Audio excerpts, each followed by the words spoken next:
9:09, tiempo del centro de la República Mexicana, y me da mucho gusto recibir en esta cabina a Damián Cepeda, Cepeda, senador del PAN. Está bien, está bien. ¿Cómo estás, Damián? ¿Cómo andas? Muy bien, con mucho gusto en saludarte a ti y a todos los que nos están escuchando, y es un gusto estar otra vez por acá, en tu casa. El gusto es de nosotros, que es la tuya también.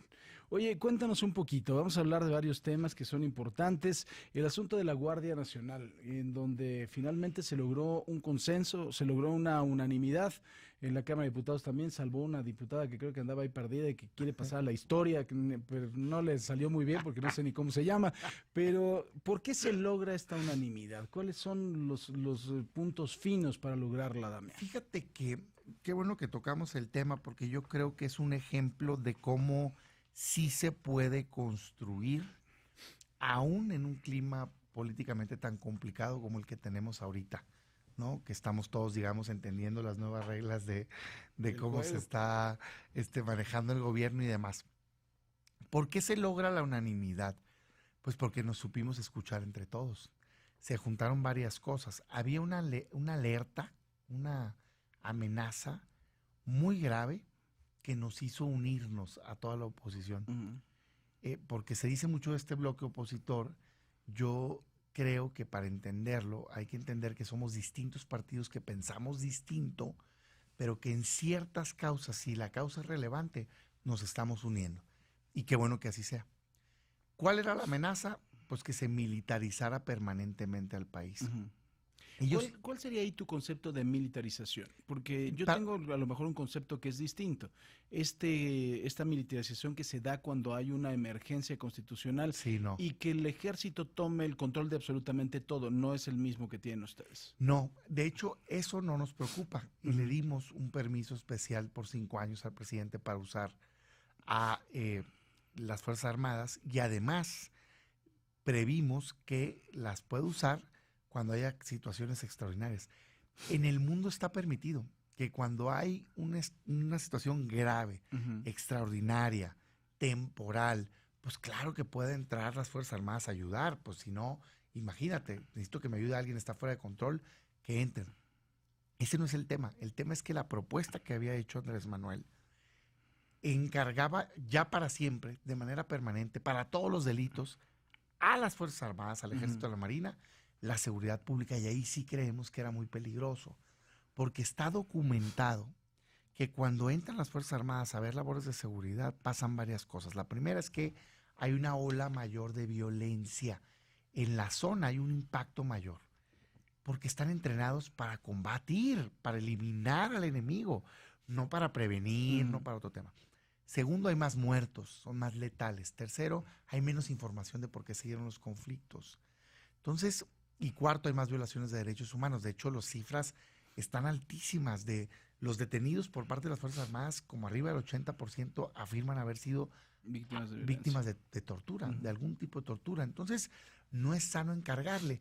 Y mucha gente que me está escuchando podrá decir, oye, pero pues ya están, ¿no? Sí, están en algunas zonas que están fuera de control, en ciertos estados, no están en todos lados. Aquí no andan patrullando, aquí en la Ciudad de México no andan así pasando, patrullando y encargándose del robo casa habitación y del robo de autos, pues. Oye, no. Pero muy cerquita sí andan, ¿eh? En el Estado de México, en Naucalpan, por ejemplo, encargados. Me sorprendió verlos. Sí, bueno, en la mayoría de los lugares encargados de el crimen organizado, que es lo que está, digamos, causando más violencia. Pero imagínate que oye, tengo a alguien que se metió a mi casa, le voy a llamar a la policía y te llega el ejército con un Hammer ahí, un convoy y con armas largas, ¿no?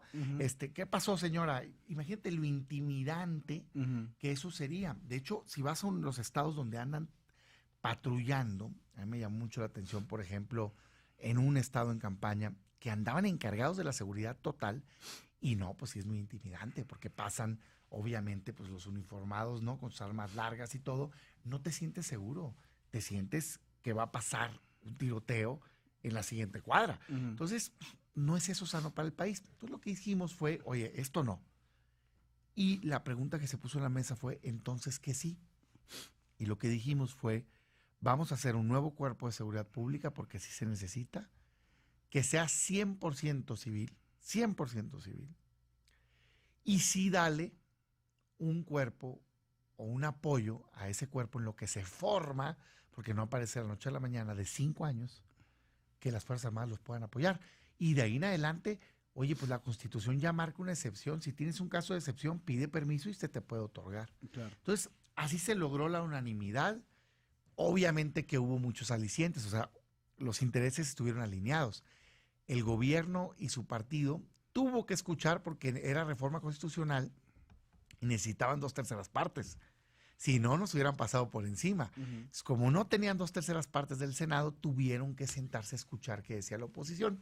Y creo yo que la oposición lo hicimos bien. En este caso, PAN, estuvo ahí PRD, Movimiento Ciudadano, el PRI, estuvo el senador independiente. Creo que lo hicimos muy bien porque supimos identificar los temas concretos que se tenían que cambiar y poner alternativas sensatas en la mesa.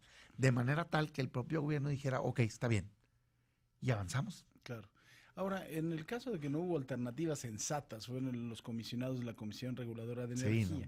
De entrada a mí me preocupa, ¿no? Varias cosas incluso las que escribo el día de hoy.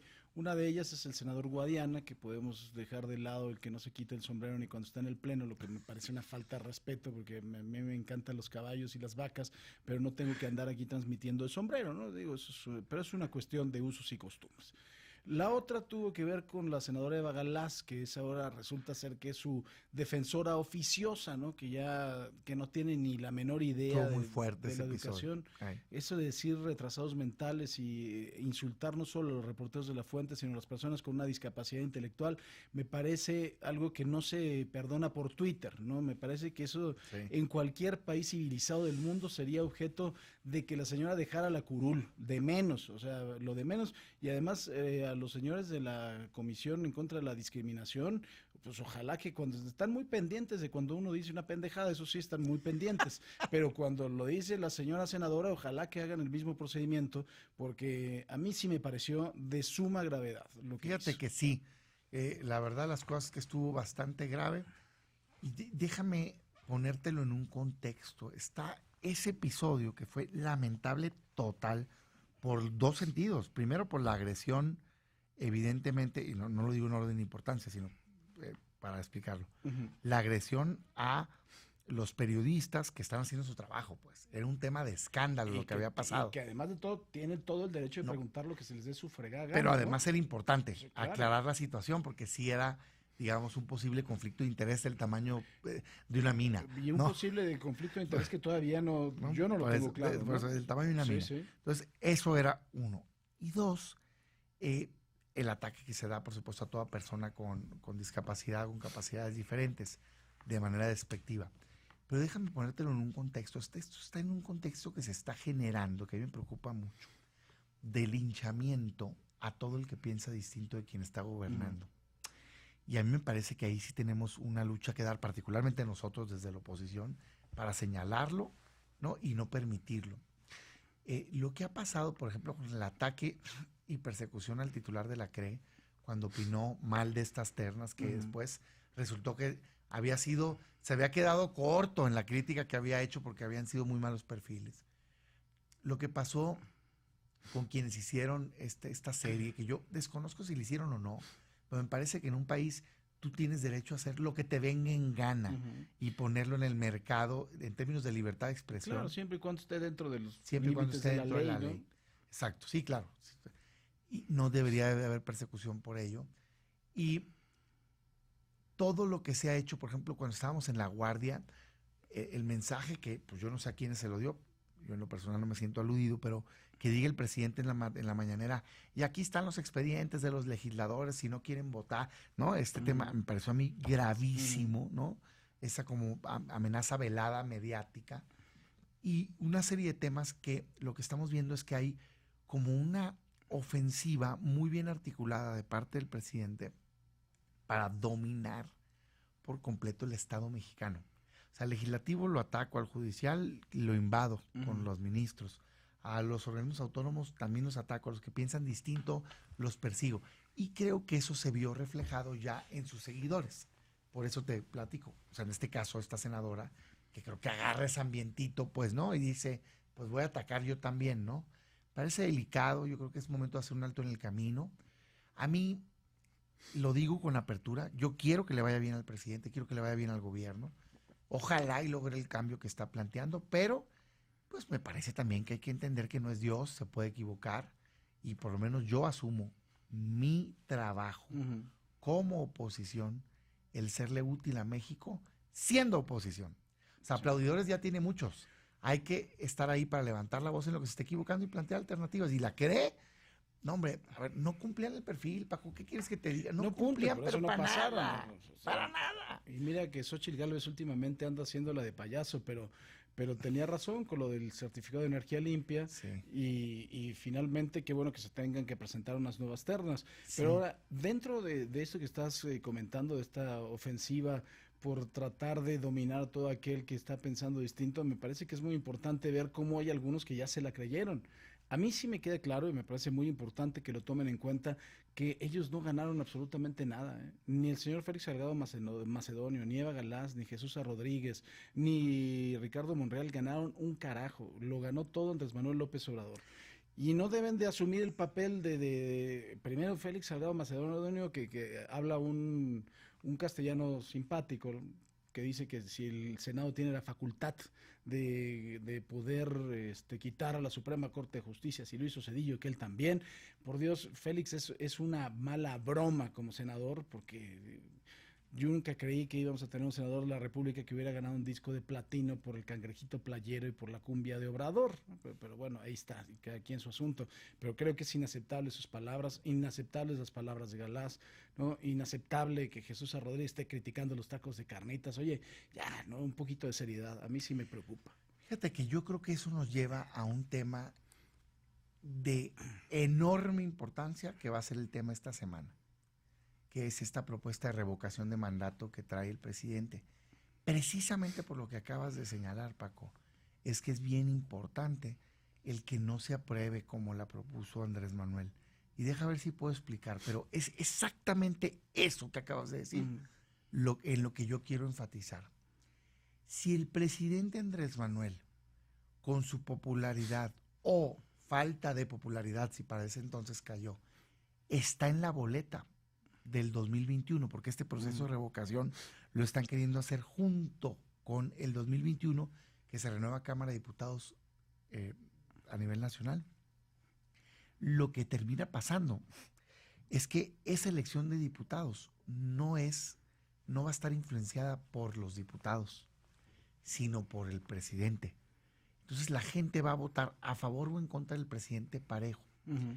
Si está con los niveles de popularidad que está ahorita, eso se va a llevar así, en automático, como ola, a muchos perfiles que no tienen la capacidad para estar ahí, para tomar buenas decisiones, que van a ser votos ciegos.